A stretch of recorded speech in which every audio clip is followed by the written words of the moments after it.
Yeah. Compulsively working. Google bars my name known to be searching. Waiting on the day that people who don't know me besmirch it. Always moving like I'm fearing that a frozen me's lurking. Lonely the perks is. Could be greed, chose to be purpose. I wake up distressed, like every day is an exam and I can't make up the test. By the time my girl figure out which makeup is best, I've questioned my existence, tried to meditate it to rest.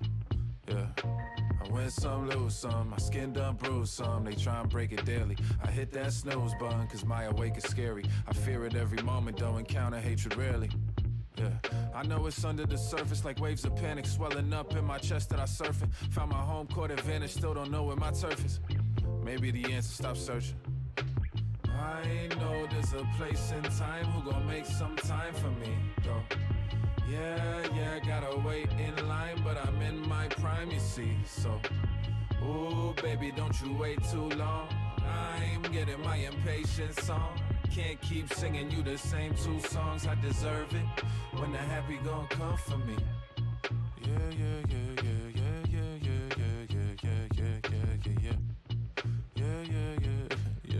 Look. The second verse usually where the truth come clearest. In the middle of labors when the fruits come nearest. Hold on, I don't gotta prove some here. It's a lot of them and only one me. See, keeping your integrity a thankless path. Being a celebrity is dangerous trash. I chose the long game on purpose, so I ain't have to chase just that. It's working out for me, yeah. I win some, lose some, my skin done bruised some. Relief it be escaping, I hit that snooze button. I might just have to fake it. It's a losing game whenever me and presence racing. Yeah, that makes sense, don't it? My heart, my mind acting like they still gotta make rent, won't it stop? When will I know I've got enough to fall into the arms of the happy? You know or not? I know there's a place in time who gon' make some time for me, though. Yeah, gotta wait in line, but I'm in my prime, you see, so. Ooh, baby, don't you wait too long. I'm getting my impatience on. Can't keep singing you the same two songs, I deserve it. When the happy gon' come for me.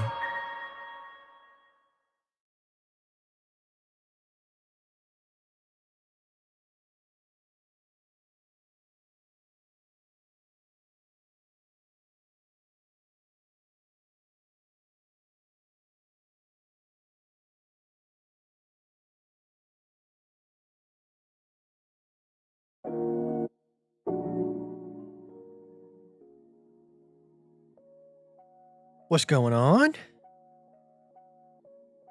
Good night. Hopefully.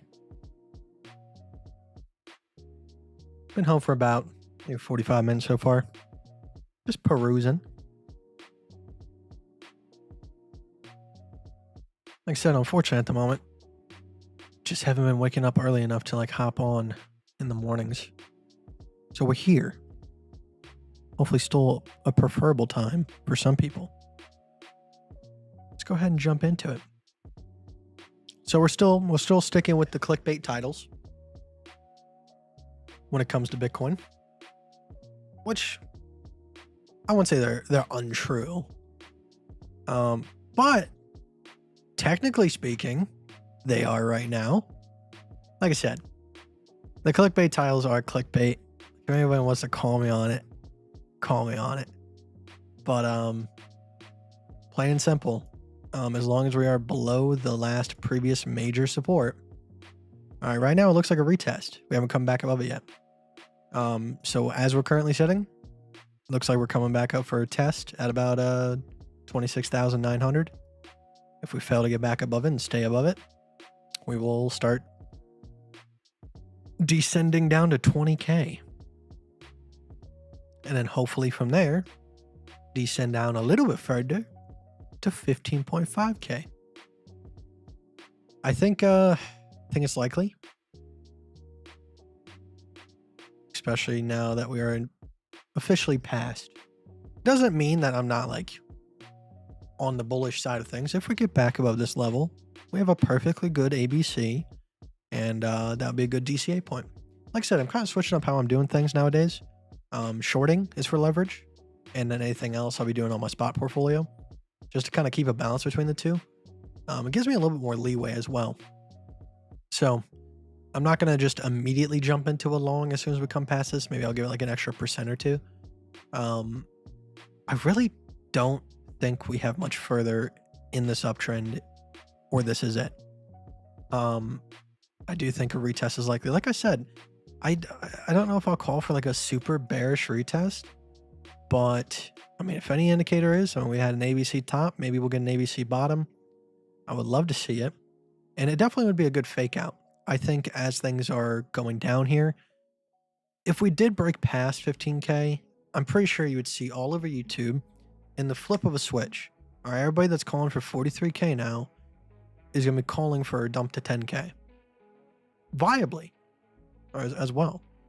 But I think it might be the kind of fake out that should happen. So obviously if we break through 15.5K, the next logical support level would be 10K. But there's always the advantage of a possible ABC coming into play later on. Maybe we dip down just a little bit, down to 14K, and then we come back above. Like, that would be perfect. If we get a top of the bull market ABC, bottom of the bear market ABC, I don't think there's any more room for interpretation. But I don't know if my bet is on a lower low.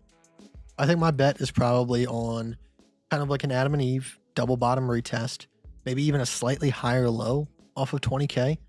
To be honest, guys, I mean, we talked a little bit on the last live stream about like the whole banks failing and everything like that.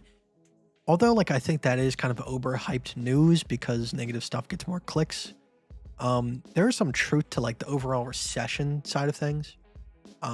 The banks obviously just like a side effect of that, but it's not going to be like the main cause of anything that happens with Bitcoin. And we look at banks failing as a good thing for Bitcoin because obviously people lose trust in banks. They're going to go to a safer asset. Obviously, people start warming up to the idea of Bitcoin being a safer asset, so we have that to fight against. That's kind of a hindering issue. We assume that people would jump into it because that's what we would do, but we're not everybody. All right. But the bank's failing is part of like a greater recession. I was doing some research on it today. Already seeing the housing market fail. Already seeing order costs going down, or orders in general going down for like home improvement, construction, all kind of stuff. Next stop would be like employment numbers. And then with all the rate hikes and everything like that, it would actually cause like a deflationary effect on the dollar in the short term, which actually would make the dollar stronger. Stronger dollar equals DXY go up. DXY go up, Bitcoin, to most people who think it's correlated, Bitcoin go down. All right, especially compare that with the fact that we haven't had the supply shock yet of a halving. We still have like a year until this all happens in terms of the halving. So we have plenty of time for Bitcoin to sit in this area and either do like a stagnantized bottom, possibly something similar to like the COVID drop where like it kind of happens extremely quickly, but then levels out shortly afterwards. So like I said, I just, in true conscience, like my true opinion is that we are not going to proceed to the upside. Plain and simple. I think as things are sitting set in stone, aka us breaking the support level and not getting back above it right away, which, I mean, we're sitting right there. It could happen. But we have two major resistances ahead of us. Actually, I guess three now because we're back below support. And we have nothing below us to go back down. So I think in terms of probability, we're going to the downside when you look at some macroeconomic factors and the macroeconomics of Bitcoin. We're going down. So it just doesn't make sense. Like I said, anything can happen in the world of finance. So I'm still having like, a plan. Like I said, if we get back above the blue zone here, I will reinsert some capital into Bitcoin because there might be one more stretch. Who knows? Maybe we go up and retest 32K, put in a slightly higher high. Maybe this is a B wave off of an A to a B to a C within this multi-wave structure. Could be. And we're going to do a typical Elliott 1, 2, 3, 4, 5. I don't think it's likely at this point, but could happen. So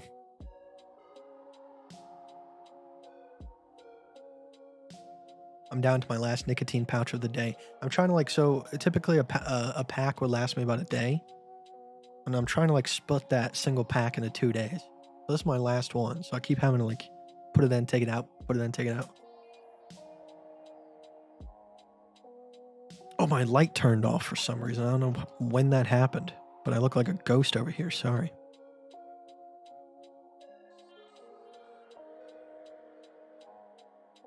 I haven't even looked at Hex. It doesn't. There's no reason for me to look at Hex at all.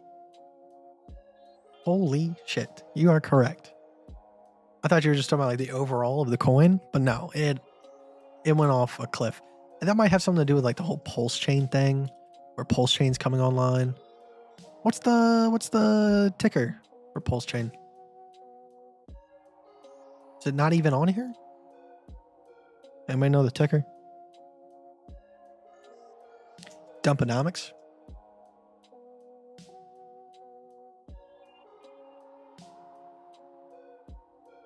Trust me, like I'm very bullish on crypto long term, but you just have to be honest with the current facts. And nothing lasts forever. Like, we're still in the bear market. If you think the bear market is just going to end like that in an instant, you're sorely mistaken. Like I said, it might not be like a continuation to the downside and we see 10K, but definitely some retesting is likely. What's the alternative to Binance, guys? I don't know, man. I saw that Binance pulled out of Canada. I'm hoping they don't do the same to the United States. Really hoping, but might happen.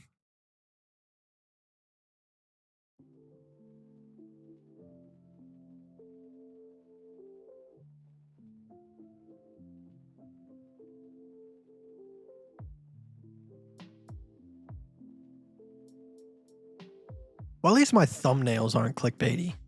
All right, just the titles. And the titles aren't even clickbaity. It's my opinion, exaggerated. And then if you are interested enough to come and talk about it, I'll explain the reasoning behind it. Whereas other people are just going to go, Bitcoin go up. Bitcoin go big, big boom. And then they pull out some antiquated indicator that means nothing in the grand scheme of things. And they go, you see this? Bitcoin go boom. No.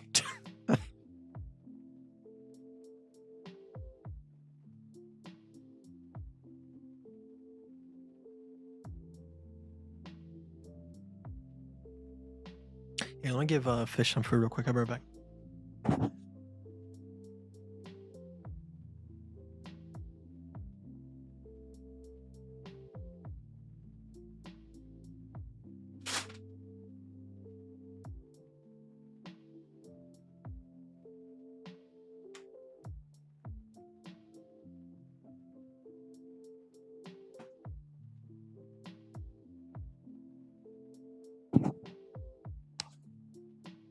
Alrighty.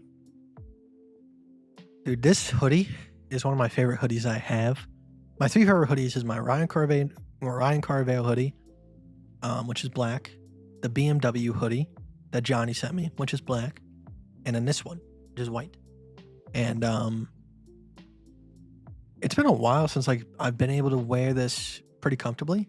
Now I'm down 20 pounds, looking slim thick. It wears actually really nicely.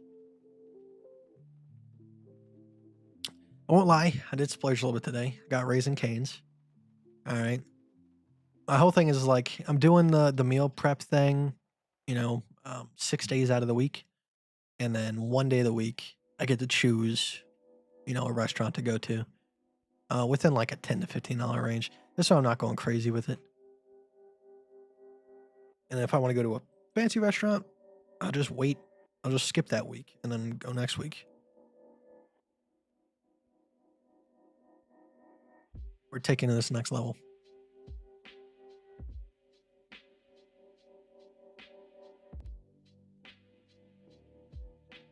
And I forgot to turn off my stupid. God, I'm such a first world problem, man. See, my air conditioner's right there. Can almost touch it. About like another body length away from me. But yet I go into an app and I turn it off. Some things never change. I'm being more frugal, making sure my money goes far, being more healthy in terms of my eating habits. Maybe not the food, because right now it's just like chicken, mashed potatoes, hot sauce, and rice, and a multivitamin. But when it comes to getting up to do that,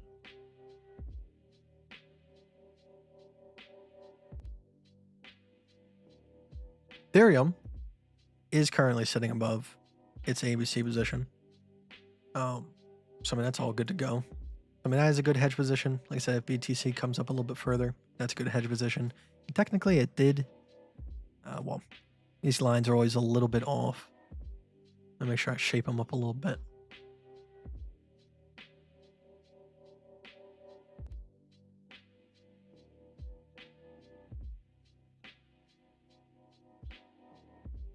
I mean, BTC hasn't technically come back above its local A, but it's on its way there.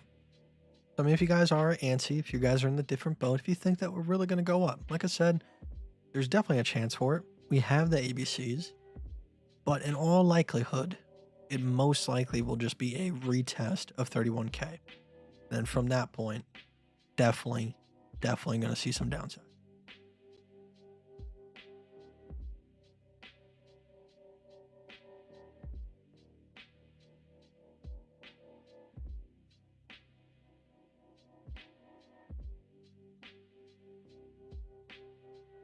Also, I feel like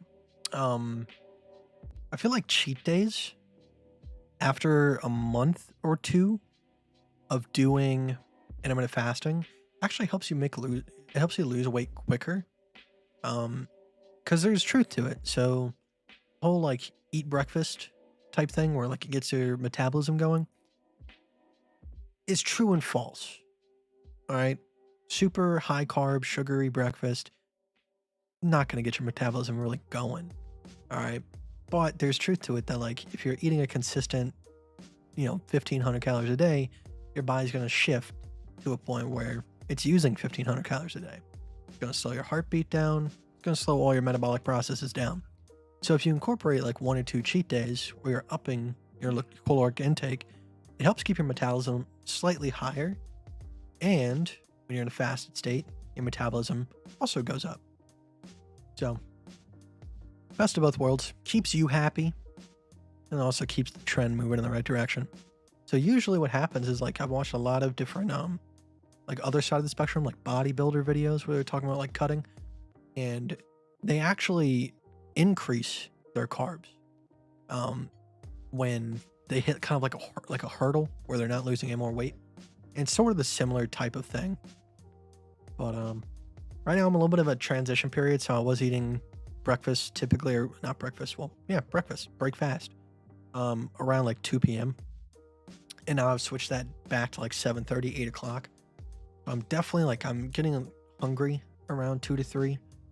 But, I just sit there and I tell myself, it's just a brain signal being sent to your stomach to make it feel like it's hungry. And then that usually works. And I go on about my day.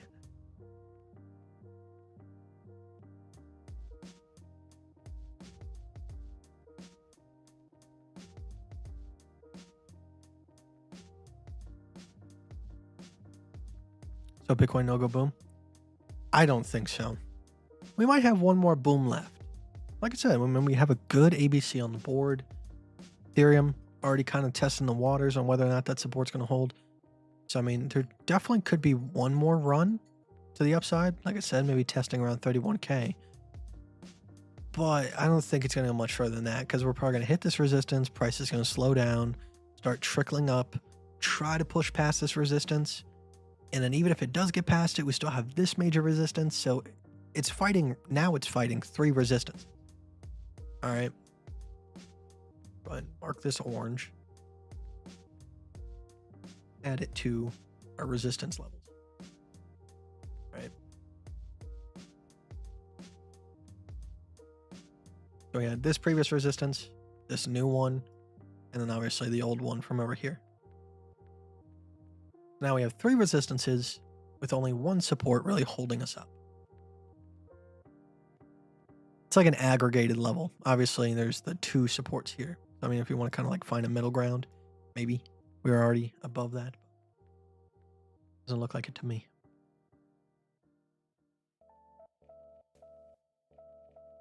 I'm trying to lose weight. First this time. So eating only like 1,000 calories and burn 2,000 cardio. Shit, man. I've lost 20 pounds in a month. I'm not saying that I'm an expert, but apparently what I'm doing is working. Don't worry about like starving yourself with 1,000 calories just because it's gonna make you hungrier. Eat as many calories as you possibly can, and then just reduce the time that those calories are actually coming in, and then increase the fasted state. Boom, you're golden.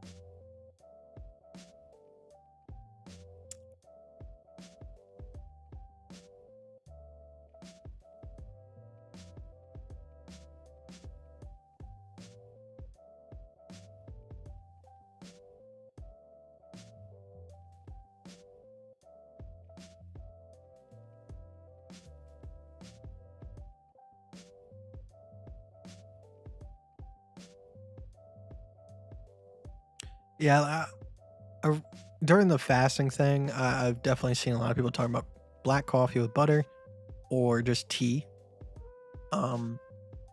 Personally, I don't think the tea would be bad for you. The coffee isn't bad for you either, but the problem with that is that typically you're going to overdo it because you don't have access to anything else. So it just becomes another alternative drug. So the caffeine's really not going to help you. As well as that, the caffeine and the coffee is going to basically excrete your sodium levels much quicker than normal. And you might feel like shit because of that. You're going to have a lot more ebbs and flows of crashes of energy than if you just stuck to water. Just being honest. If it's an addiction that you have to keep in order to maintain your sanity, of course. Like I said, I did that with McDonald's when I first started doing 1 meal a day. It's a necessary evil to fight the psychology of the human brain.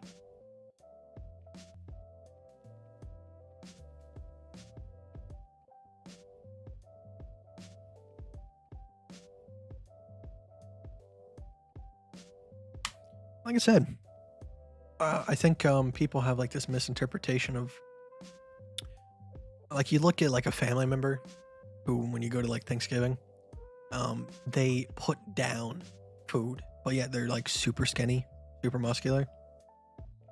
It's not necessarily that they have a faster metabolism than you. They might. Like I said, your body adjusts. If you start eating 1,000 calories a day, your body's only going to burn 1,000 calories a day. All right. It takes probably like a couple months for it to like really shape up to that, but it will slowly start creeping to that. So I mean, if they're used to eating that much food, their body's obviously going to start metabolizing that much food, because it uses what it has available. Now, if you're eating like fructose, sugar, which spikes your insulin super high, then that's when those calories really start turning into fat. But you also take a look at what those people do on a daily basis. They might eat a lot of food at once, but they probably don't snack. They probably only eat maybe once or twice a day. That's the difference. Color my sister, she's super skinny. All right. It's not that she has a super quick metabolism. It's that when she eats a decent amount. And then when she's not eating, she doesn't snack. Which technically she needs to change that because she's so far in the other direction. Not healthy.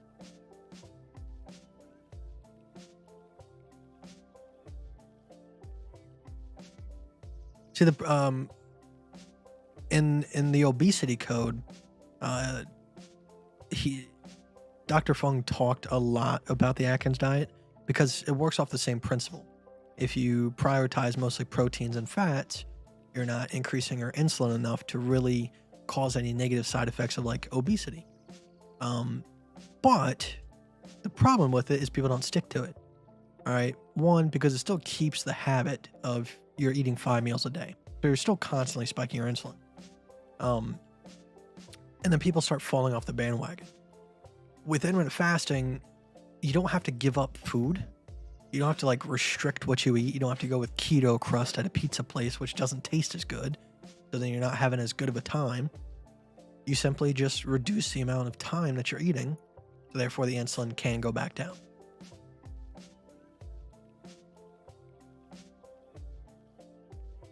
I think today was actually the first Coke I've had in probably like a week or two.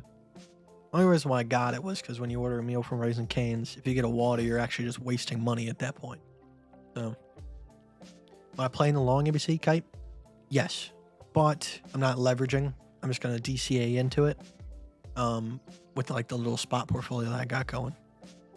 I'll continue to take shorts with leverage, but I do want to start prioritizing more spot and kind of help people get in that mindset. Still very profitable. It does take a little bit more effort. Obviously, you can't just start with $100 and make a killing with spot, but it's not something that's entirely difficult. Look at your budget. Make some changes. You're buying drinks from the gas station every day? Okay, switch to water. All right, that's $10 a day that you can put into Bitcoin or Ethereum. Start saving money on food. Another $10 a day. Not necessarily. Maybe like another extra $4, $5. But that $1,000, $2,000 comes pretty quickly.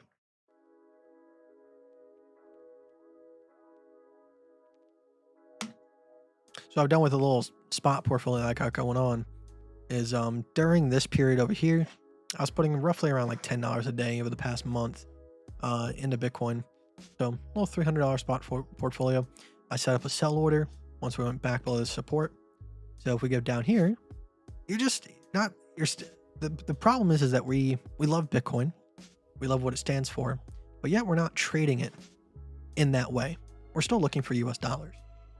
So just think of spot as being able to transfer into Bitcoin and get more Bitcoin for the same amount of dollars, so on and so on. So although I'm not seeing a direct increase in my money when we drop, I will get 25% more Bitcoin for the same exact amount of money that I saved when I sold. So 25% more Bitcoin can go a very long way in the future. So you just have to kind of get out of that immediate mindset of immediate profit, and you'll be chilling.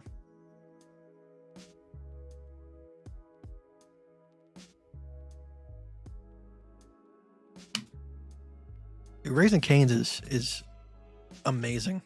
It's so simplistic. Like they offer one thing. Well, three things. Bread, chicken, and french fries. And cold slaw, I guess, but that's like a little side. That's it. That's their entire menu. But those things, they do well.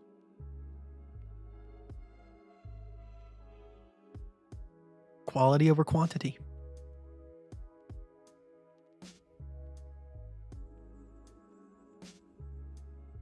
Look at the Pepe chart. Man, I don't care about Pepe, man.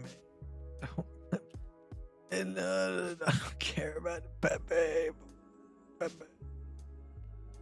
All right. So we talked about how Pepe was sitting on this little support level right here. It fell through that support level. Right now, we're currently retesting it. Looks like we might continue down, retest this support level. In the meantime, as that's happening, looks like we're going to be forming some sort of smaller AVC within the trend, which could act as a catalyst for maybe some upside. But it's Pepe coin in a bear market. I really don't have high hopes for this.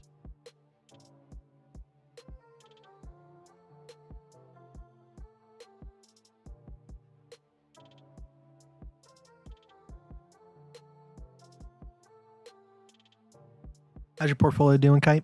It's been very slow, but we made a killing off the long position, getting up to these levels, and now we're kind of sitting in a short position, which is doing well, but it's not like off to the races yet. Let me go ahead and bring up DXY here. Remember, before you go to DXY, 2 clicks. 2 clicks. DYDX, not DXY.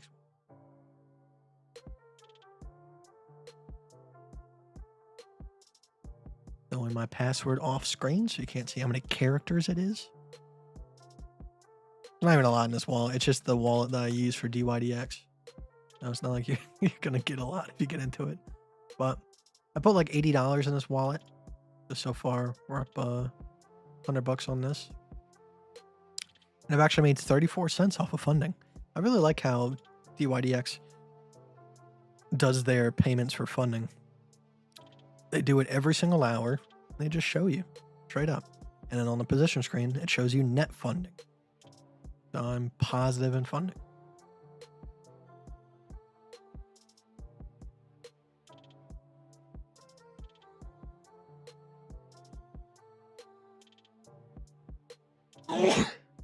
I'm hoping to make like maybe like 500, 600 off of the short position if we can get back down to some of these levels over here.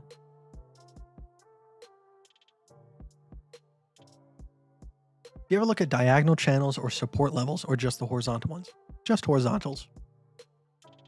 Trend lines in terms of diagonals, they're very easily broken and very easily manipulated. There's just really no rhyme or reason to them. Horizontals are true. We hit that price, they'd not go above it. Plain and simple. So it helps you kind of take a simplistic view at the market, make an if this and that statement. Might not necessarily be the correct decision, but that's the thing. It's based on probabilities. So technically there is no correct decision. It's the best decision at the time. And make it. That's something that a lot of people don't possess. All right. Typically they're tied up in their own mind. 1,000 different indicators saying 1,000 different things. They don't know what the correct decision is. Correct decision in a market is to make a move. And when that move is working, you hold it. When the move is not working, you get rid of it. That's the big difference. A lot of people, they'll make short-term profit, collect the profit, but they're not really paying attention to the risk-reward ratio, how that influences their total profit years from now. So when things are going good, they don't let them get better.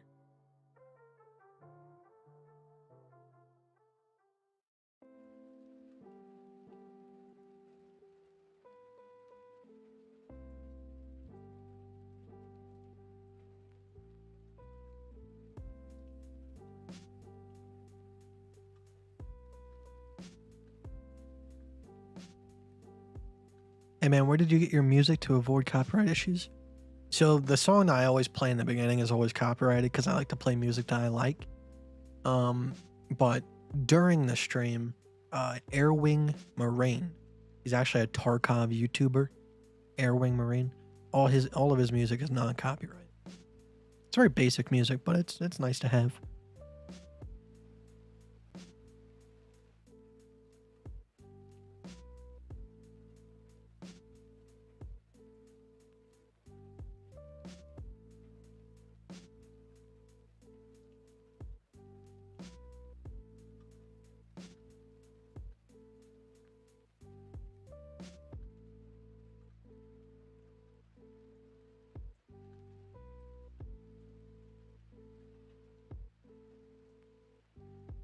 Okay, have you heard about the method to be able to legitimately pass Bybit KYC by paying for digital residency in Palau? Only 200. This doesn't feel legal.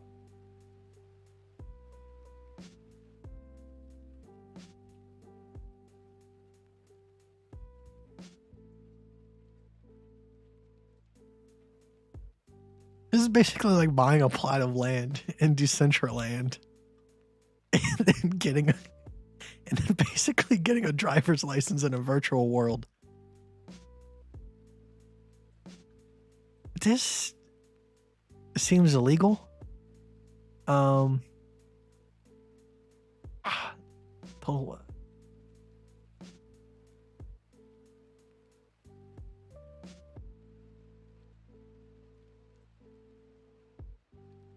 Is this real? Have you done it? I don't want to be a test guinea pig for another website. I'm going to be honest.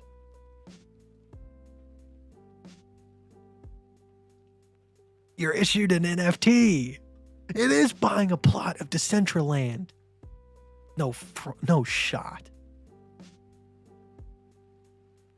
Is Palau a real place? I guess they're showing.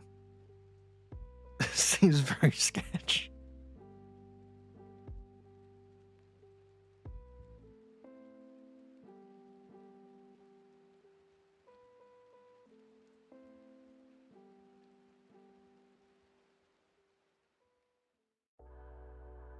I'll look into it.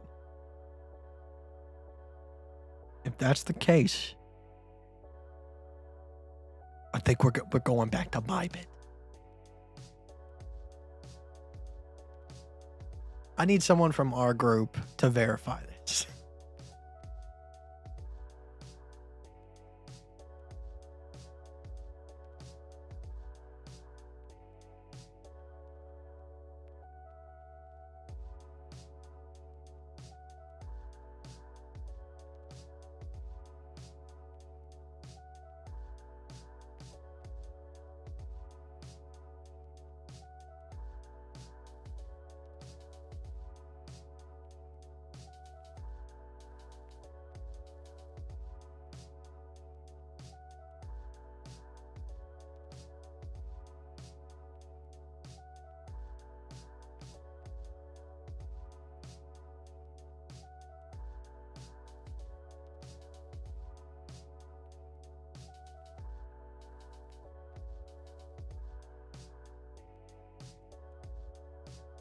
How did you used to trade back in 2021?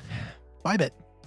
Sad thing with Bybit is because it's an offshore trading platform, if you had capital losses, they're gone. But if you had capital gains, you still had to pay taxes. So you couldn't get any tax savings, still had to pay taxes. So in that case, you had to be good. I wouldn't say everything I've ever done on Bybit is good, far from it. But last year or so, very good. So it was kind of a win-lose situation. You used it properly. Didn't like over leverage yourself.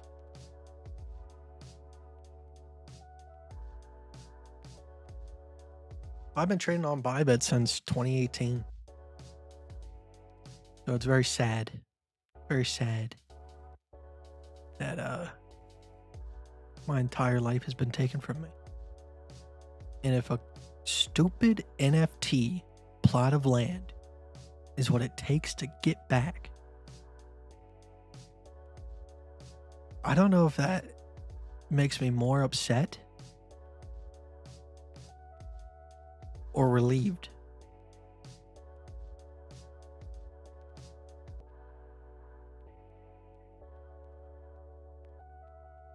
Oh, you mean the strategy? 2020. So going into the bull market, it was pure breakout strategy. All right. Now, the thing that taught me was essential to what is happening now, which is need not be afraid, okay, of price action.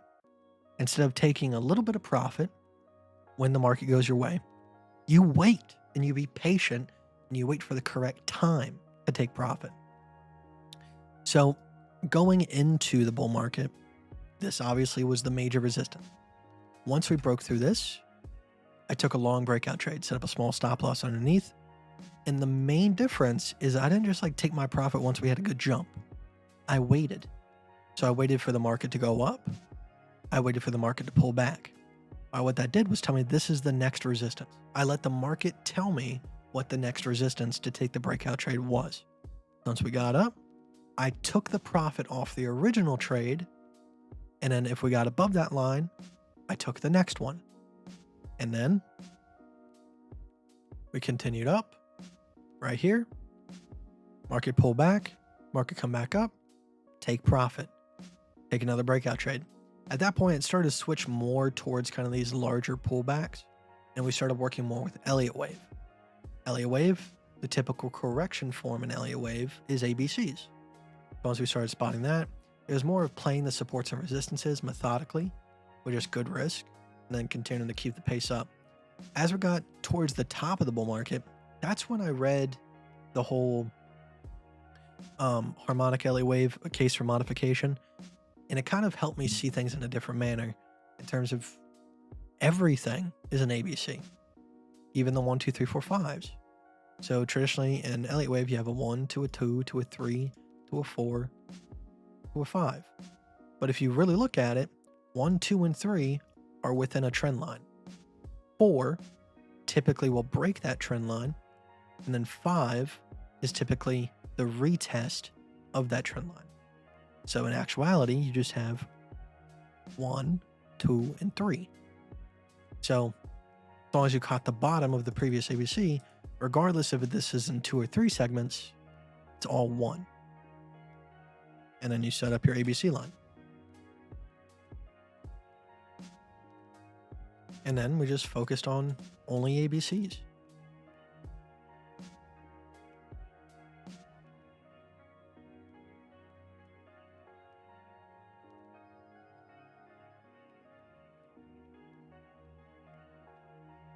Hey Kite, Pulse Chain is live. No, I have not sacrificed. I'm not sacrificing shit to Richard Hart.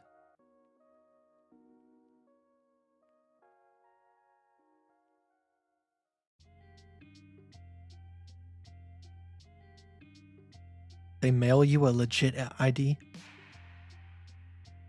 So I can look like a world traveler, but all I did was pay $250 for an NFT plot of land.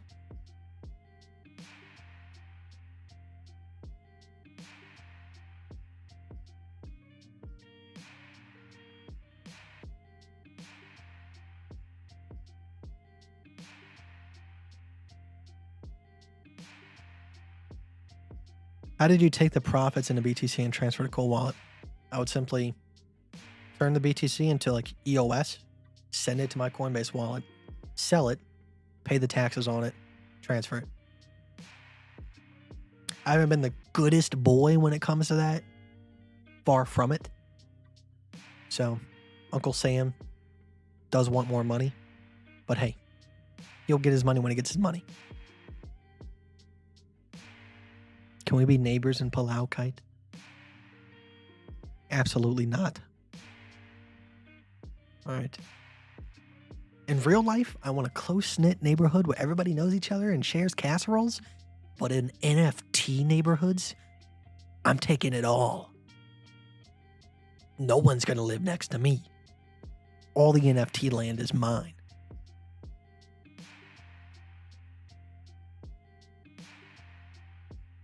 Are you a counter trend trader now?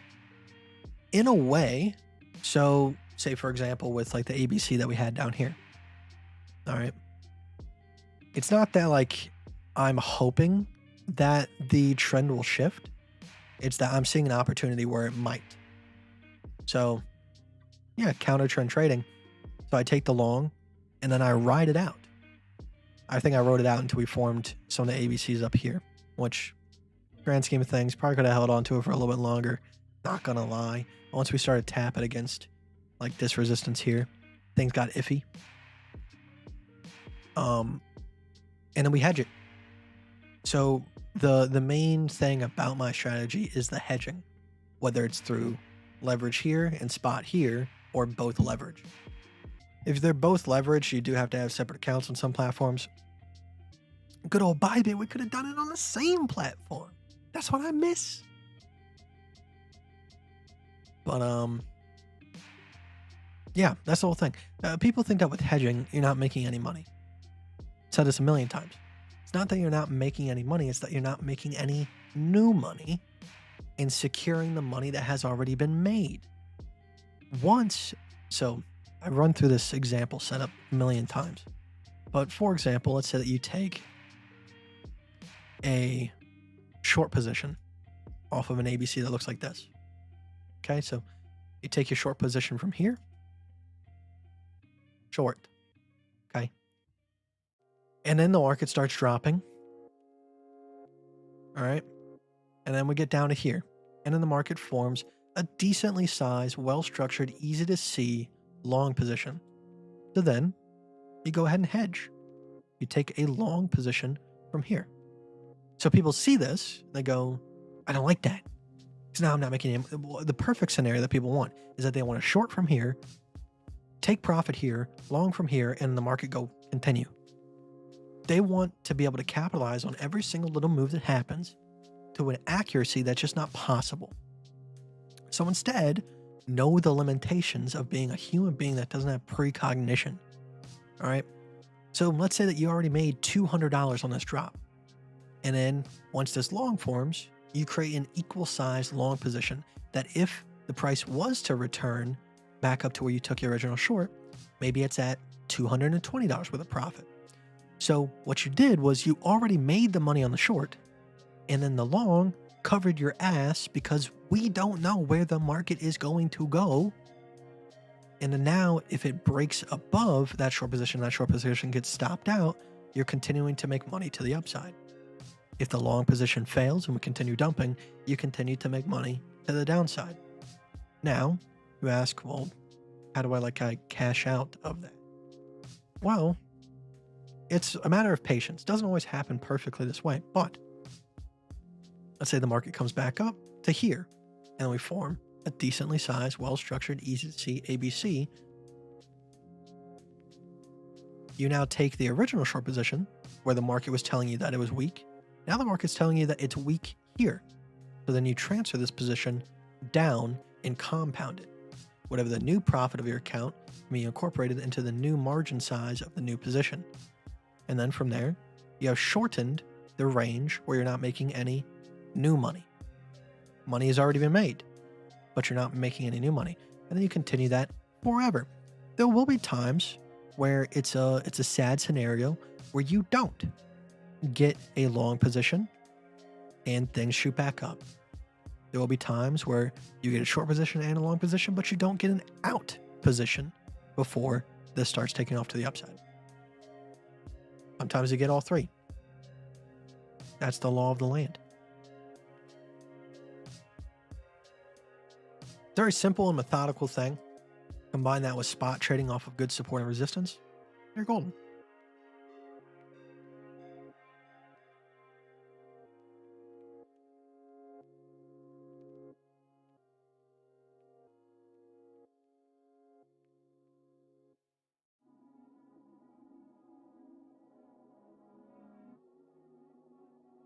So like Ethereum, for example. All right, right now, on the larger time frame, we have a gigantic ABC position. So short from 2034, 2031. But at the same time, we have a nicely well-structured, easy to see ABC calling for a long position. This would be a good hedge position. All right, so that's a pretty big difference when you're on this high of a time frame, 12%. So we might continue on past.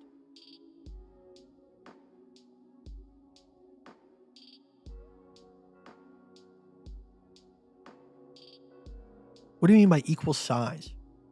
Typically, like if you're playing within a decent time frame, and not like super macro where you're hoping for like 98% dumps. If you have $100 worth of margin on a short position and it's added $100 of equity to your account, you could theoretically take a long position that is worth like $105, $110 worth of margin, which would help supplement. Now the problem is that with shorts, you can only ever work between your starting point and 0%. So 100% to 0%. So as the short continues downwards, you're actually losing potential. Whereas with a long, there's infinite potential. So shorts, you do have a little bit more priority to take profit on, but that doesn't really start happening until around the 50% mark from the current position. All right, so that's where like in the past, if a short ever reached 50%, regardless of if there was a long position telling me to get out, or regardless of if there was a short position telling me the market was weak from that point, I would just take it and then be patient and sit on my ass until something else came along. Because past the 50% mark, you're just getting diminishing returns.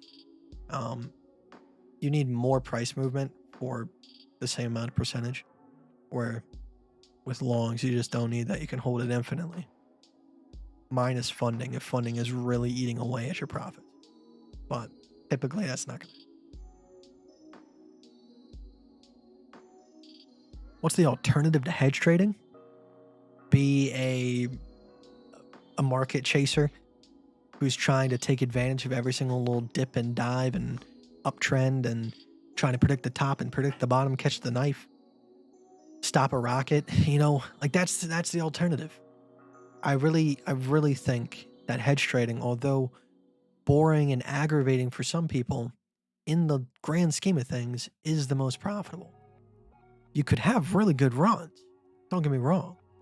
Like when it's bull market time and you're taking those breakout trades, you're having a really good time.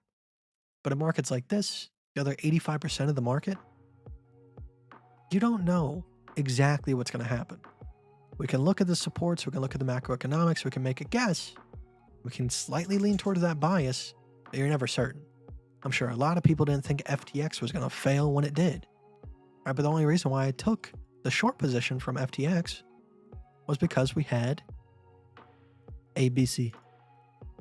All right, I took this ABC position because it was an ABC. I had no clue about FTX. So when it dumped, I was very, very happy. A lot of people were not happy. The market usually shows you what it wants to do.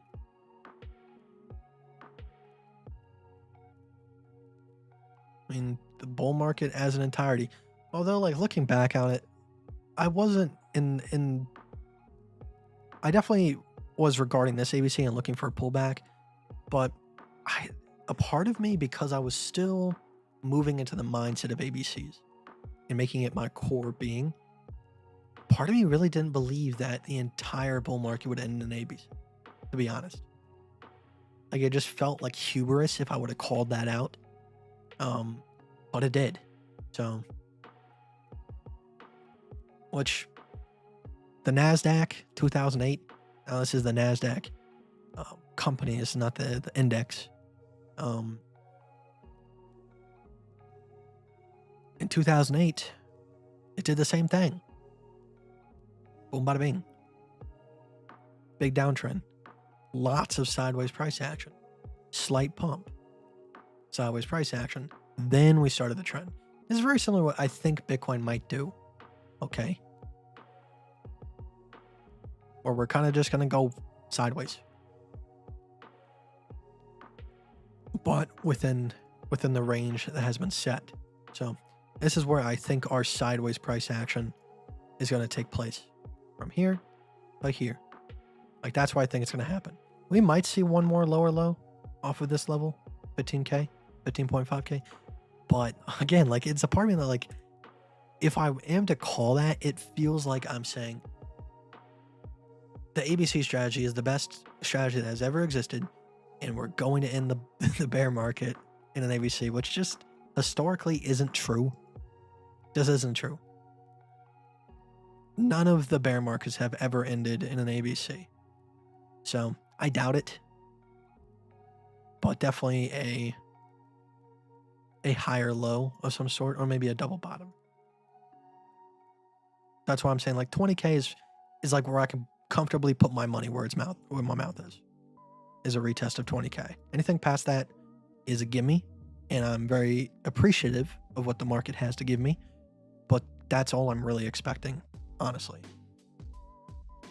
Now, if, like, let's say that the recession gets really bad and, like, some unemployment numbers start coming out, the dollar starts deflating. Like I said, it can't really deflate, but in terms of, like, it's at, like, I think right now it's at like a 6 or 5% year-over-year inflation.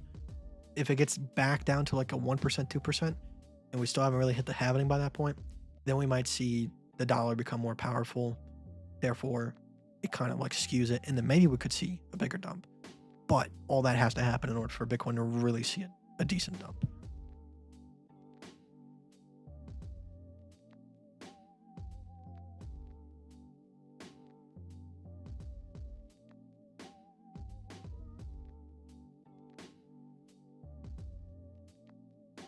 I think market makers kind of know about ABC because what helps me think of ABCs, you could look at it like an arbitrary pattern on the chart that for some reason works out. But ABCs are very in tune with what human psychology is. All right. Let's say that you have a person that's running up a lot of debt. All right. And that debt gets to a critical mass. And they go, okay, I'm going to cut back on my spending. I'm going to do better. Okay. Almost sounds a little bit too close to home, but hopefully it doesn't turn out like this. All right. That person cools off their debt and they start doing good. And they go, wow, I'm really doing good. Maybe I'm better with money now. And they go, let me over leverage a little bit more. Get a different car, get a different house, do this, do that, do that. And then they try to push the limits and see if they can continue that previous train ride of what was happening before. And they go, oh, I shouldn't have done this. And then now, because of that, it backfires so harshly that they just like liquidate all their assets. Like, that to me is what an ABC is. And then to the downside, you know, you have people that are really scared about the market, really unsure. They start liquidating assets, and then it stops. It slows down. The people that are always pretty confident start buying back. They go, well, I don't know. Maybe it's not growing fast enough. We're not bouncing hard enough. Then it starts selling off again. We get back to that same point. And they go, oh, it's holding. It's holding. Oh my God, maybe this is a bottom. And then it goes back up. That's kind of what I visualize when I think of ABCs. It's just kind of human psychology based. It's very simplistic. I mean, you can apply any different analogy to this. Like, you know, a person is gaining weight. I need to make a lifestyle change. Oh my gosh, I've been eating so healthy. Let me splurge a little bit. Let me buy a cake or two. And their weight starts to creep back up and they go, I need to make a fucking change. Which hopefully I'm not in the B wave of that. Hopefully, and honestly, I know this to be true, is this was me all throughout high school up till like when I was 18. When I turned 18, this was me. Good health trend, losing the weight. And then everything came back because I got too comfortable. I thought I was doing good. And now this is me. That's my weight loss chart. Or my psychology of my weight loss.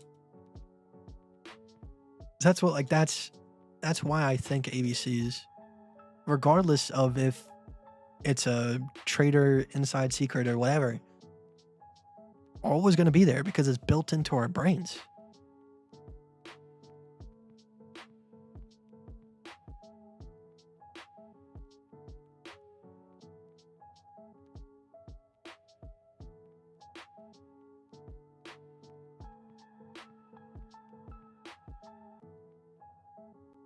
And the sad and cool thing is that I can sit here on a rooftop shouting all day long about how simplistic ABCs are. But the honest truth is that people don't want simplicity. The human ego is a magical thing. They want to feel like they are better than other people. So they try to come up with these magical methods that make no sense. It was me in the beginning of my trading career. The Gone fans and Fib retracements and all that kind of stuff, that makes it look like magic. Makes it look like it's hard to learn, a barrier of entry. Because you want to have the egotistical thing of like, oh, I really know how to trade. You use like simple little stuff. I'm using big boy stuff. I got the Bollinger Bands. I'm chilling. But in all honesty, it's just they want something to differentiate themselves. It's why people listen to music that hasn't been found yet, because they like to be differentiated. They don't want to listen to everything that everybody else listens to, which in the case of music, sometimes mainstream music is just trash. It's just kind of shoving down shit down your throat that isn't right. So that's a legitimate reason. But when it comes to something like this, it doesn't need to be hard. So that's why I think that most conspiracy theories is a conspiracy theory by the government. We're going down this route, trust me. So think about this. It's the early 2000s. The internet boom is happening. All right? People are now starting to share information about little conspiracies that have truth to them. So what do? All right, you start making up really silly, false conspiracies, and then you build truth around them. The human ego latches onto it, and people like that. They like to go, I know more than the next guy. I know the plan of the elites, the Saudis. Sorry, AZTV. And like they get obsessed with it because they think that they have this wealth of knowledge that other people don't. And then they feed that information to other people willingly because they want to seem like the teacher. And then the next person gets the infection of human ego. And then it spreads like a wildfire to the point where now the pond of truth that was sitting in the middle of this forest is surrounded by a gigantic forest fire of lies. Thank you for coming to my conspiracy theory TED Talk again for the 100th time. Conspiracy theories are a conspiracy theory set up.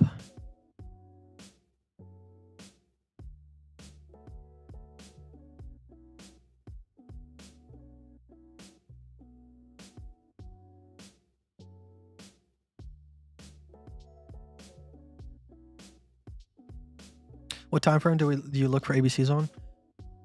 Really, you could trade them on any time frame. Johnny told me of a group that literally trades ABCs on the 15-second chart, which to me is crackhead territory, and I don't know if I condone that at all, unless you have a lot of cocaine or Adderall. Adderall actually is better than cocaine. But you can like 15-minute. Nowadays, like, I love the simplicity of a higher time frame.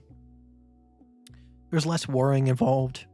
The only time that we really have to pay attention is when the ABCs are formed and you're around that testing territory. So like right now is around that time. But if we slip through the support, there probably won't be another ABC to look at for a very long period of time. So I mean, this is the only one that we have right now. A to B to C.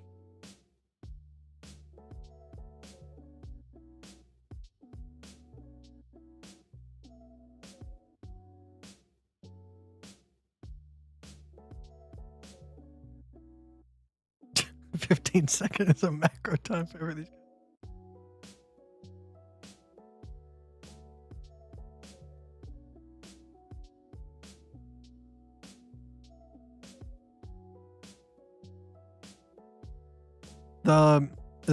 So I had it conceptualized for myself, Simran. But then once I read Best Loser Wins, that's when it really like stuck. So I mean, doing the breakout trading when the bull market started helped me understand firsthand why it's important to be patient, wait to take profit, and let the market show you where to take profit. But I definitely did a little bit more terrible with that in the middle of the bull market, going into the bear market. But Best Loser Wins. Tom Hugard. What a sexy man.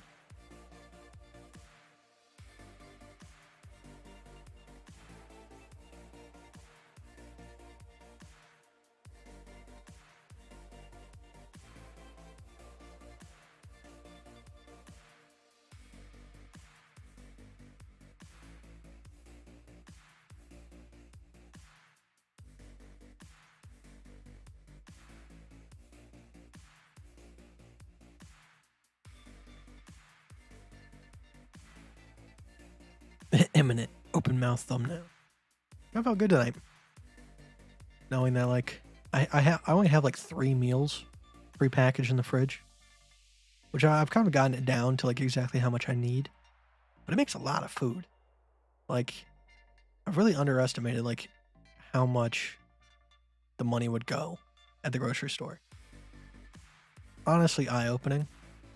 Sounds ridiculous. You gotta remember, like, I'm 21st century 23-year-old. All I know is fast food. But like one chicken breast cut in half will last me 2 days, because there's just so much chicken. And then you just do some mashed potatoes. So let me do some math on this. Let's break out a calculator.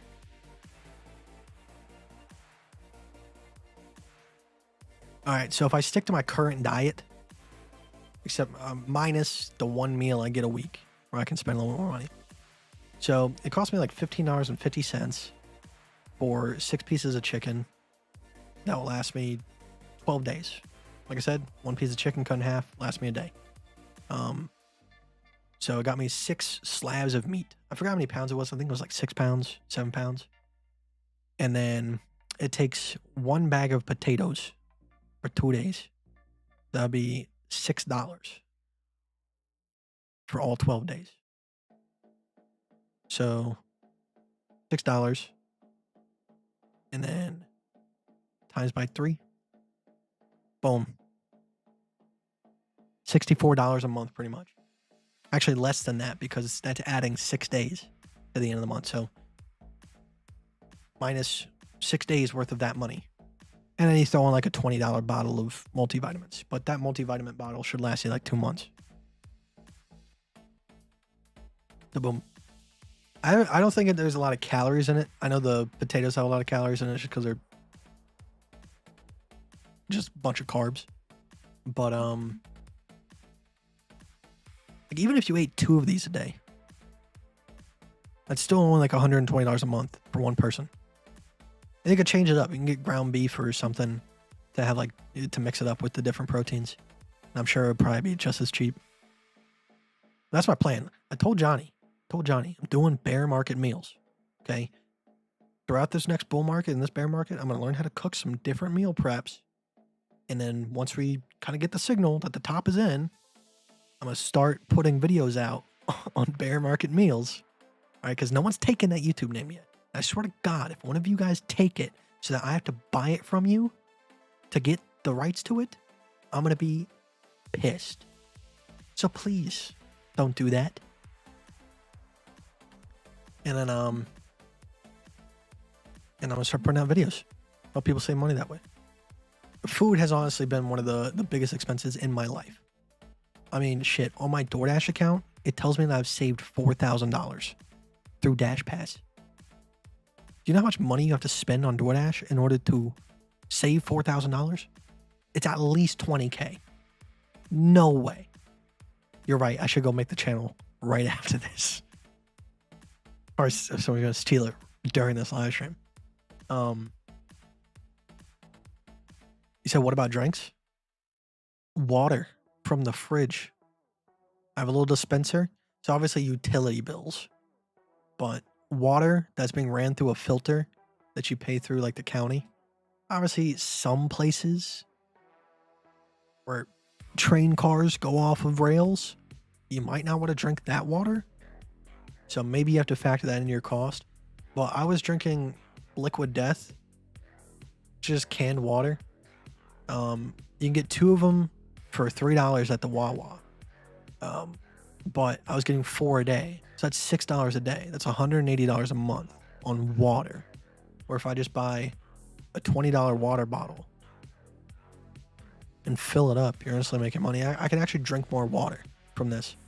I was talking to Johnny about this. Simply adding a straw to your drink will help you put more liquid down.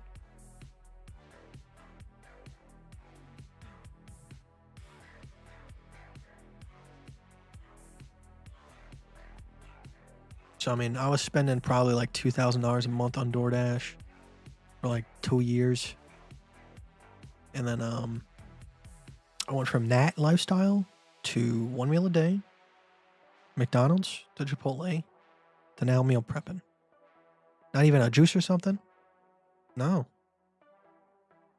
Like, I mean, you could if you want to. I mean, if you want to fit that into your budget, but I'm trying to like maximize my life.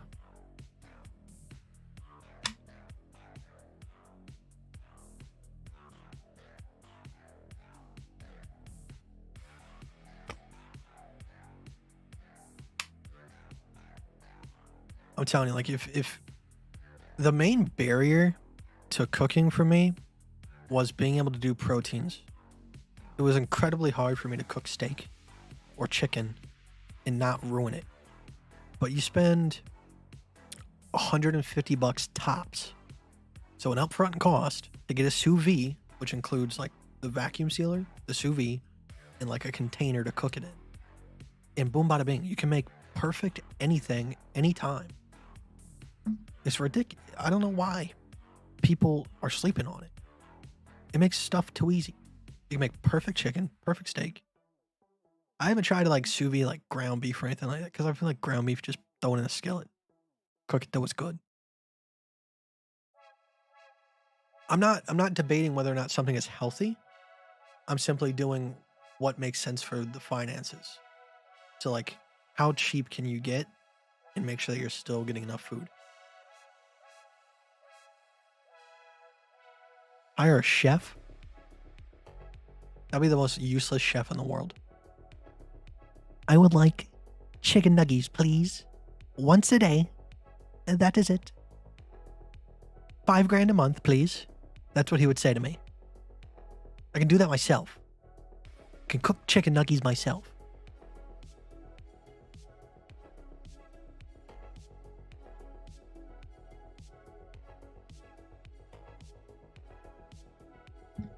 So when I talk about like mashed potatoes and chicken and multivitamins, I'm not looking at it from like a healthy perspective in terms of like this is the most optimal healthy meal to eat. It's just the amount of food that you can get for the price is ridiculous. So like in my little meal prep container,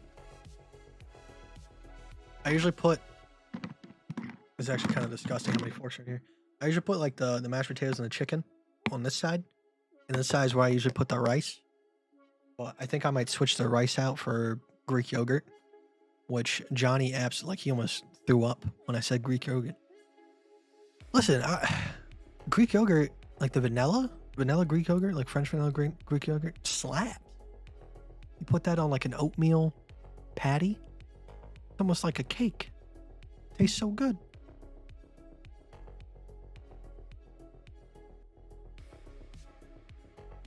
All I'm saying is if you're ordering 100, I mean, if you're on some sort of meal plan where you're trying to put on muscle or whatever, I guess that makes sense. But that's $400 a month for a single person. Well, I'm guessing.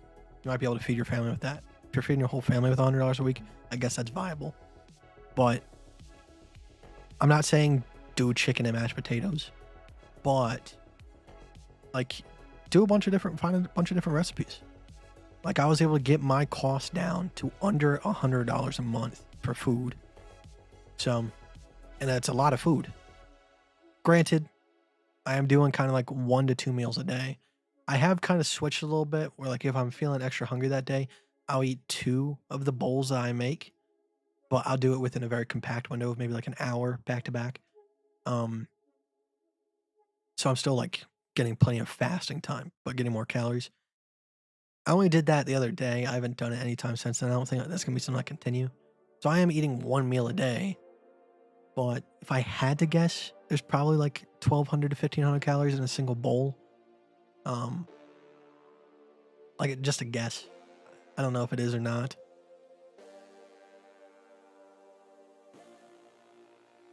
I just don't think you have a very mature palate, Johnny. That's what I'm saying. Bam is yummy.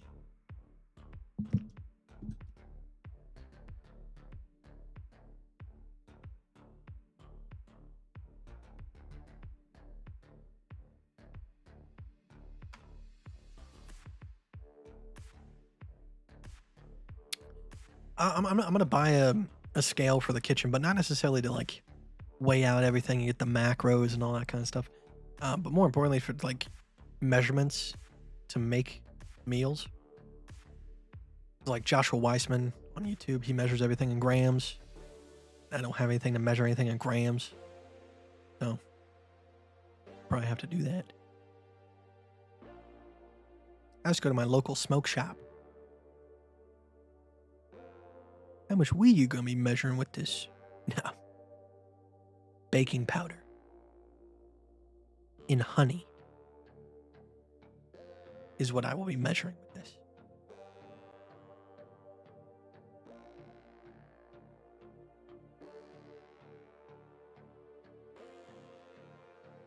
But what if he caught the chicken and made them all organic? I guess.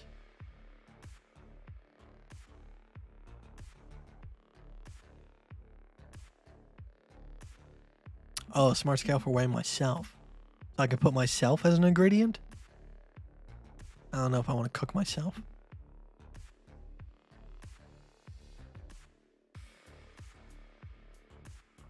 I feel like those are kind of gimmicks. The ones that like tell you like your fat percentage and everything. Like how the hell is it gonna, how's it figuring that out? Tell me, how was it figuring it out? The only true way to like get your fat percentage is like an MRI. To me, like I just don't need to know my fat percentage. I know what I'm doing is eating my fat and I'm getting skinnier. So I just need to know how much I weigh every once in a while. I didn't weigh myself today. I'll weigh myself tomorrow. Last time I checked, I was down to 188, which means I have officially lost 20 pounds in literally a month. Because I started really getting, like so I mean, probably around the end of March is when I started to cut out soda and replace it with water and start to like maybe cut a meal out. And then April 9th is when I like actually started 1 meal a day. So, man, since I've started 1 meal a day, it's been about a month. I've lost 20 pounds. Oh, yeah. I'll give you a little sneak peek. You want to see my titties? Only for you guys. Can I get demonetized for this? Well, I mean, I guess I'm already demonetized myself. Can I get banned for this if I show you my titties?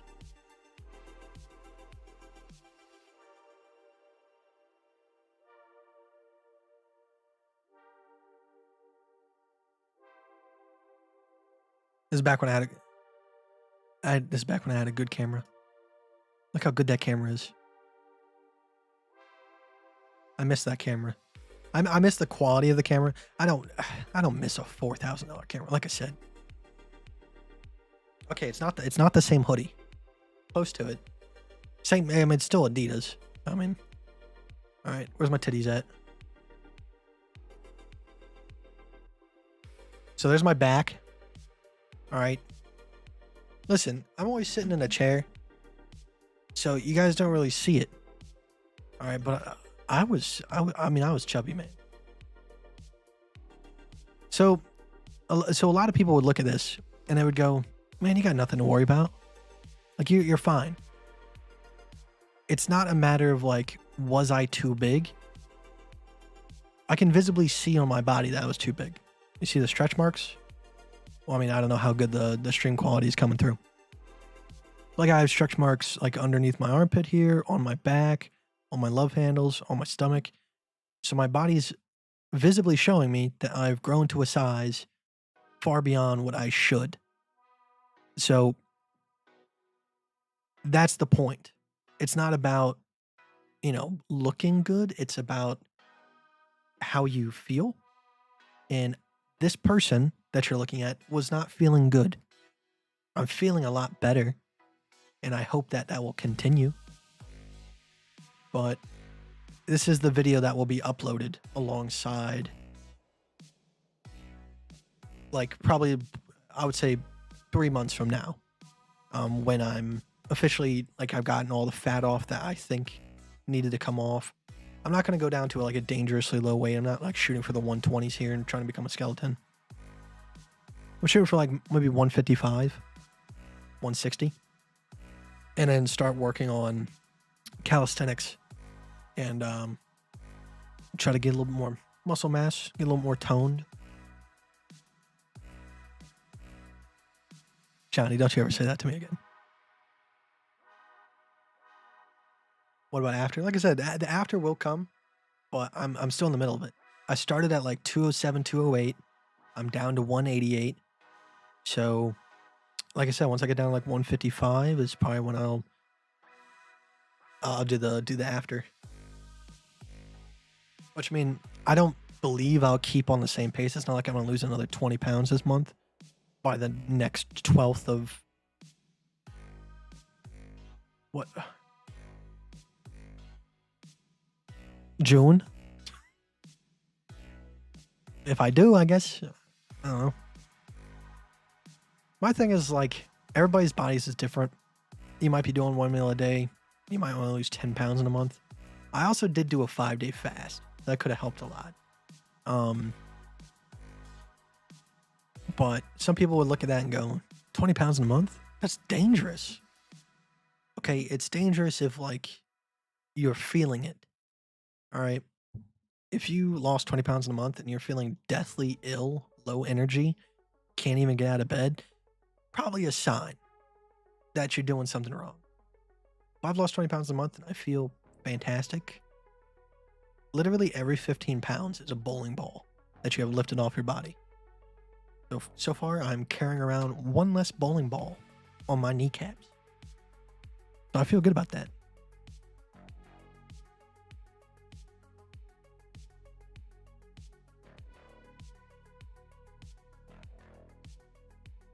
Hey Kite, how's DYDX treating you?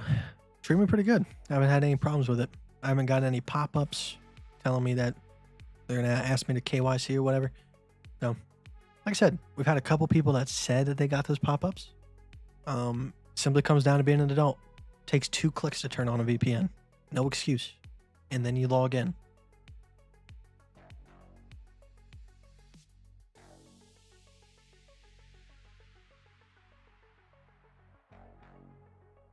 Progress post at least. Now, I just want it to be a full and complete saga. I really don't want to do the whole, this is me at week 1 of intermittent fasting. Week 2 of intermittent fasting. I just want snap to snap. Like, this is what's possible.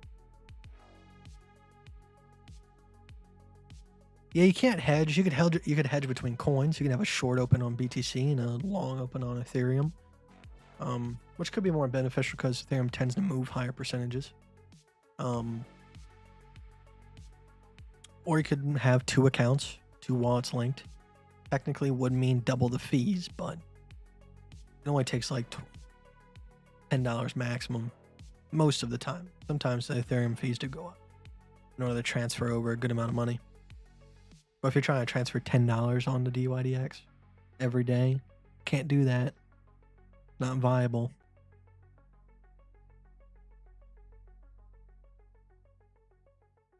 I don't know if I doubt my Planet Fitness membership is still active. I think I might have canceled it on my card.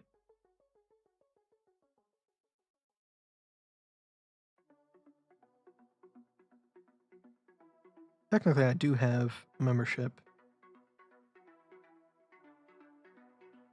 Okay, I guess I'm still a member of Planet Fitness. Maybe I'll start going every once in a while.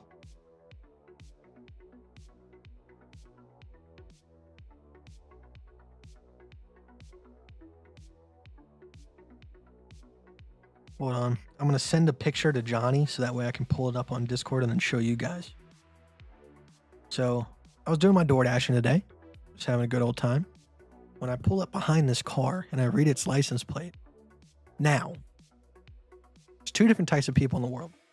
One person will say that it says nice car with a stutter. The other type of person might think it says something a little bit different. So, let me try to get this so I can show you guys. And let me just see what you guys think it says.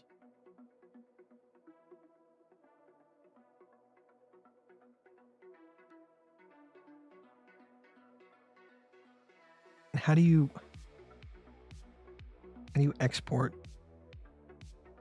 There we go. Discord.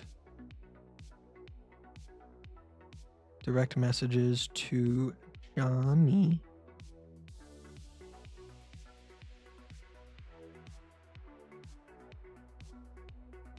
Why isn't that working? There we go, Johnny.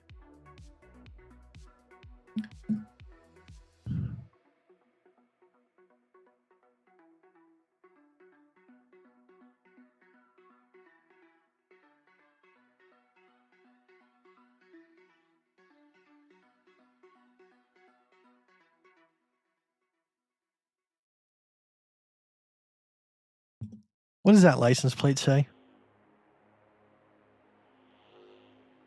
Nah.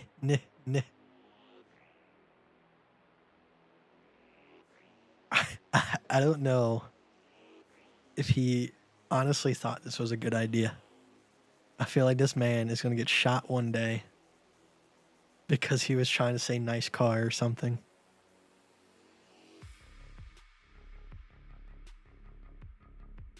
We talked about that a little bit today, Crypto Fox. Not me personally, like I didn't bring it up, but someone mentioned it. And we'll see.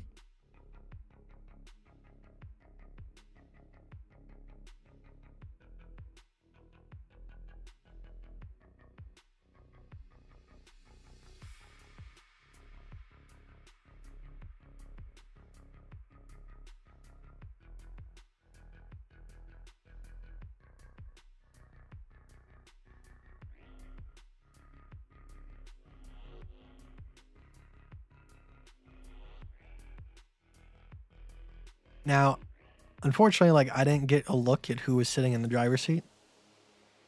But all I can imagine is a man with like a clan robe. Just driving around his car.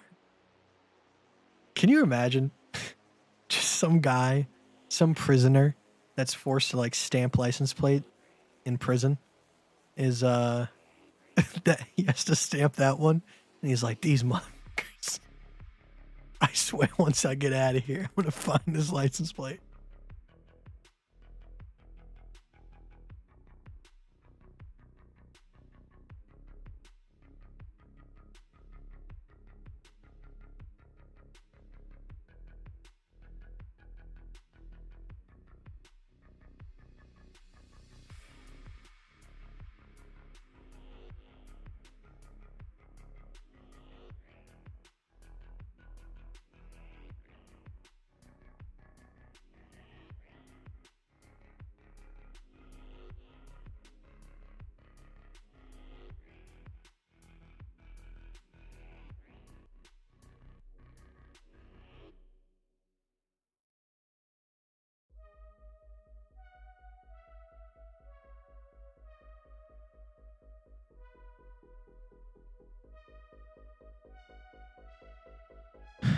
The government sanctioned vibe check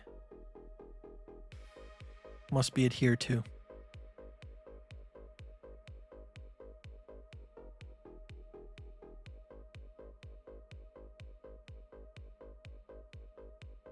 Look how perfect the stop was. Look how many times it almost got hit. Right here, here, right here. Perfect stop level.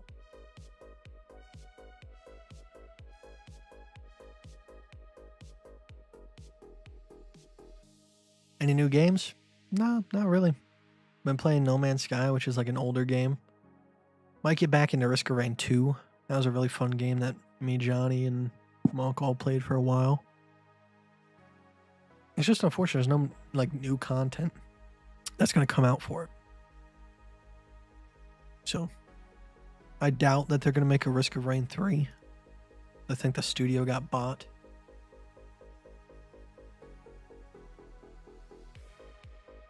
Apparently there's a release date.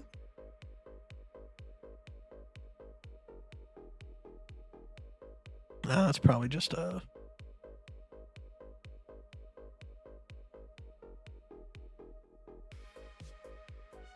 Risk of Rain Returns. I think this is the original Risk of Rain. I doubt it. It's the Risk of Rain 2. Yeah, it's the original. I didn't play the original. I don't really like side scrollers. I had a lot of friends that really liked it, but Risk of Rain 2 slaps. I play Borderlands. I've played it. I've played 2 and 3. And Tiny Tina Wonderlands. But I have not played number 1. It's not something that like I actively play. I play them when they come out, have a good time with them, usually walk away.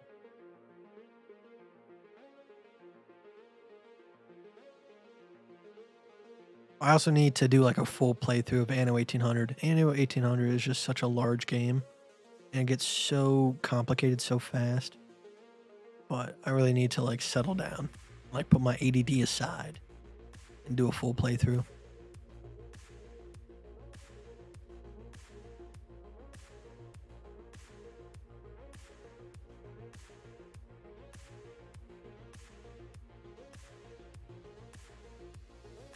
Can I look at Hex? I mean, we did take a look at Hex today, so I guess we're looking.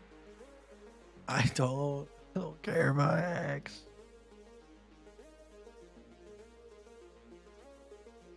Richard Hart will eat your heart.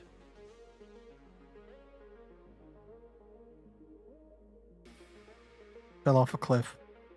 I don't know what to say to this. I guess, did you take advantage of the ABC? I mean, that's the only thing I can say. Yeah, I mean, this is really what... This is an example like what could potentially happen like on BTC. Obviously, Hex is a much different example. It could have been like sacrifices or whatever. I don't know how Pulse Chain exactly works, but this uptrend was like pretty straightforward. It was just a straight shot. There was support here, but then really no support until you got back down to around this level. So it's kind of what Bitcoin is right now. where it had a pretty much straight rocket ship to the upside. It has like one support holding it up here. Once it fell through that, smack down.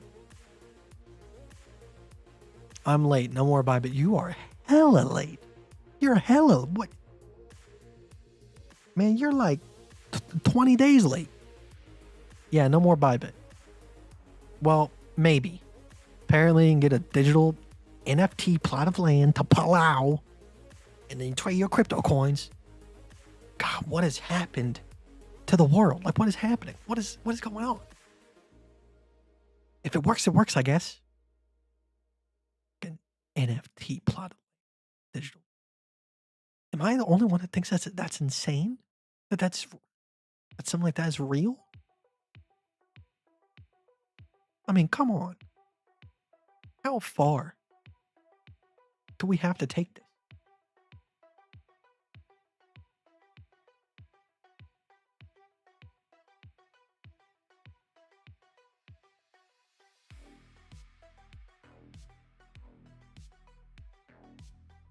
I'm going to go to my beach house in Palau and hold hands with ChatGPT and kiss him.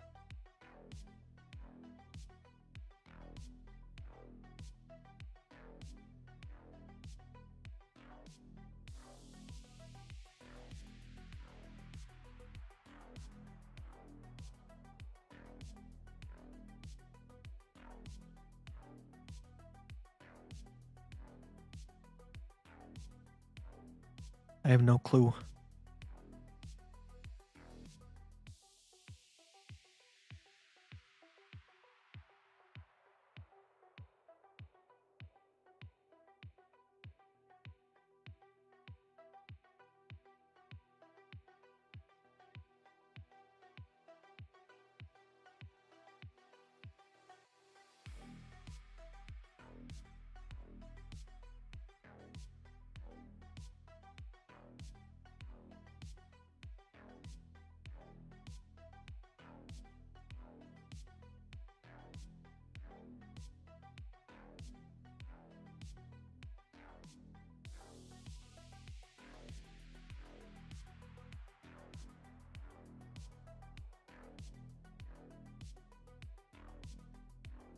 You can get a digital. I'll become a. Okay, we got the Bahamas. 1,000 USD.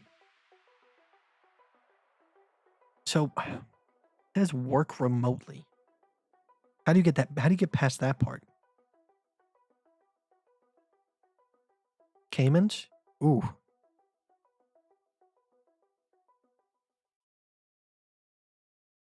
Costa Rica? Czech Republic? Estonia?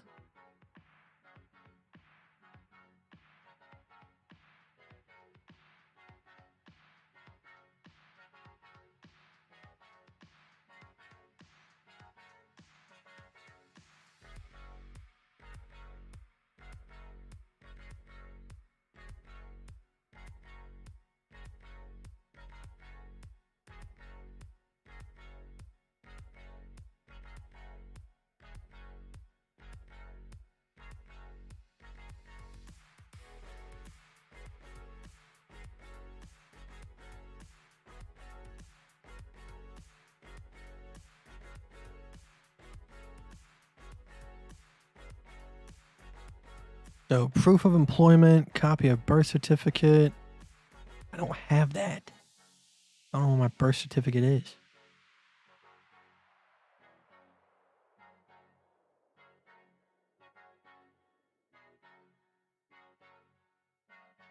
What's the requirements?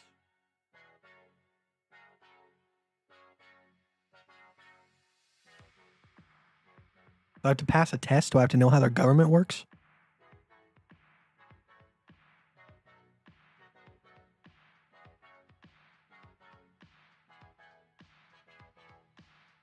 This website looks fake. Is there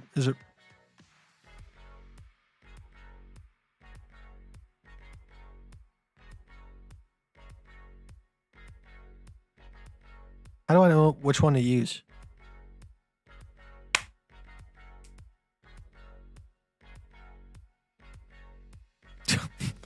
Palau ID for identification. Costco. Just show up to Costco with my Palau ID. I mean, this. Apply now.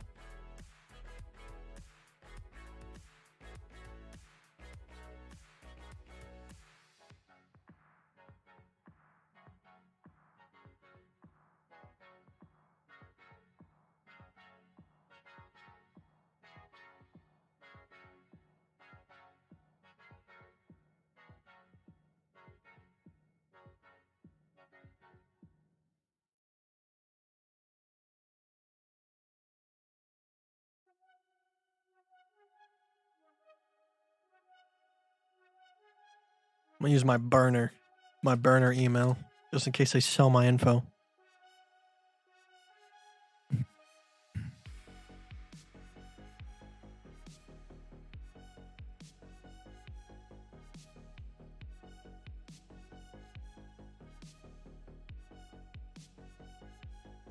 I'm so skeptical of any of this.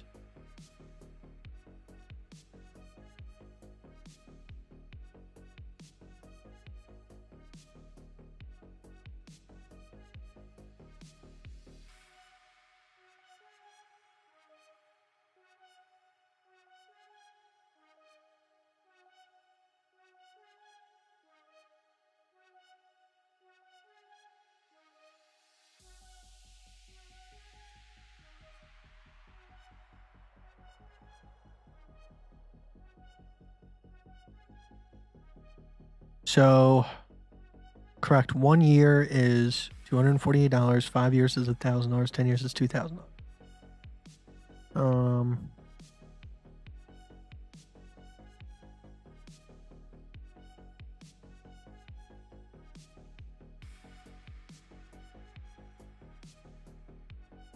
So I can just like.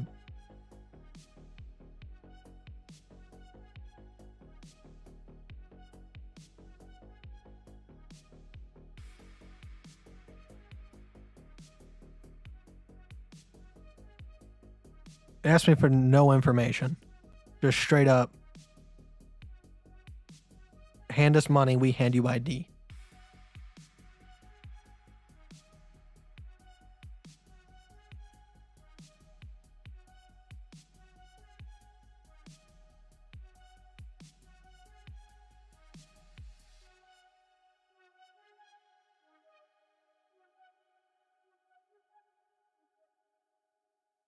Yeah, it's the website that I went to Google for.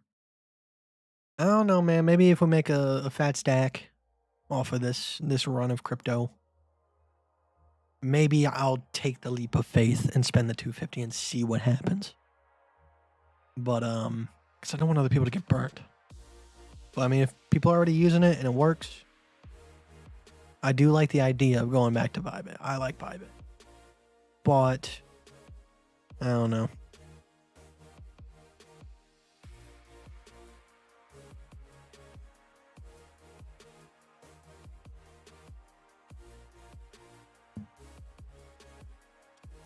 It's a cool idea. Not sold on it yet. I'm warming up to it. Cause I miss my baby. Miss my Bybit.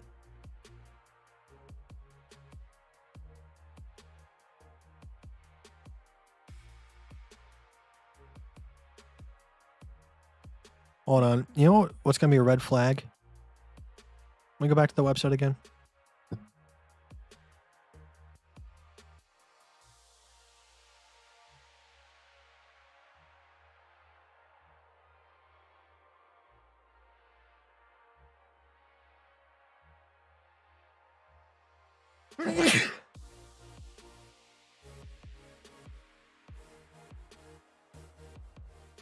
Okay, as far as I see,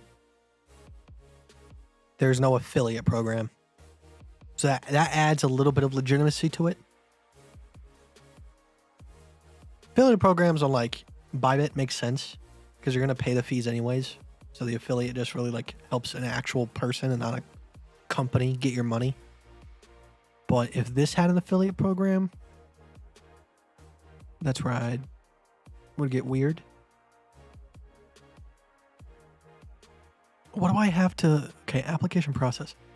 Just prepare your identification documents, ensuring that you accept it valid and valid your identity is compliant with government regulations. Scan and match your provided documents and use. So what do I need?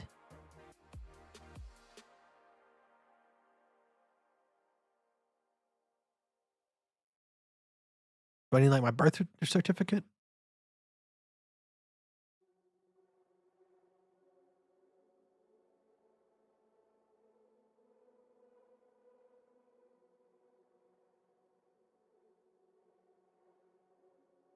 Photo requirements. Submit a color photo. Must be square, exactly 600 pixels or larger. Photos should be taken within the last 6 months. The head should be equally spaced from the bottom of the photo to the chin.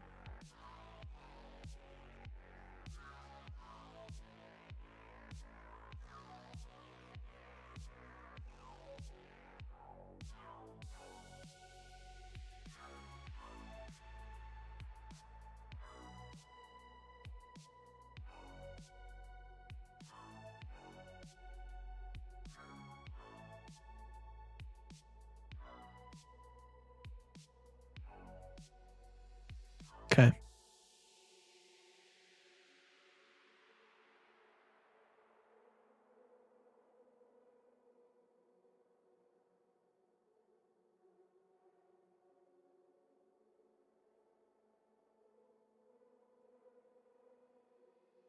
All right, cool idea. We'll see in the future what happens. All right, guys. I'm going to go ahead and head off for the night. Let's go ahead and say goodbye. Do the thing. And hopefully price continues to drop. That is the hope, at least. So we get a nice little hefty rejection here.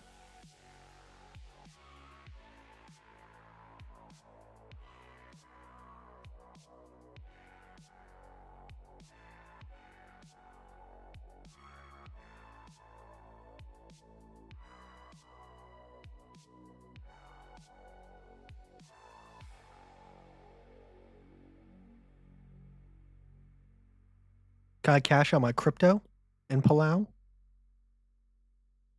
How does that work? Do I get any like benefits there?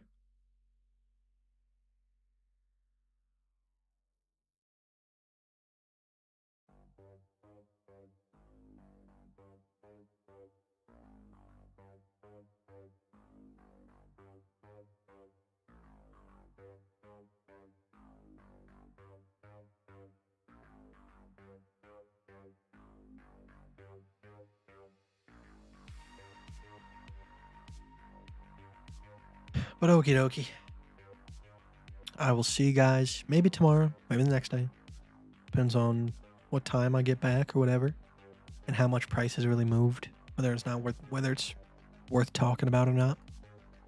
But I appreciate you being here, and I'll see you soon, regardless.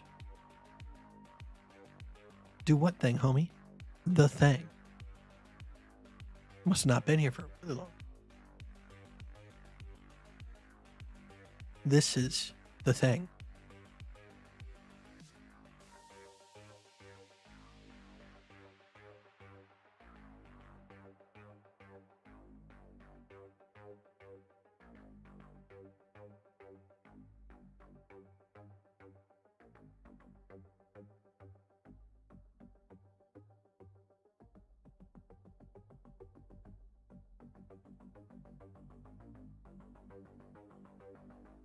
Bye!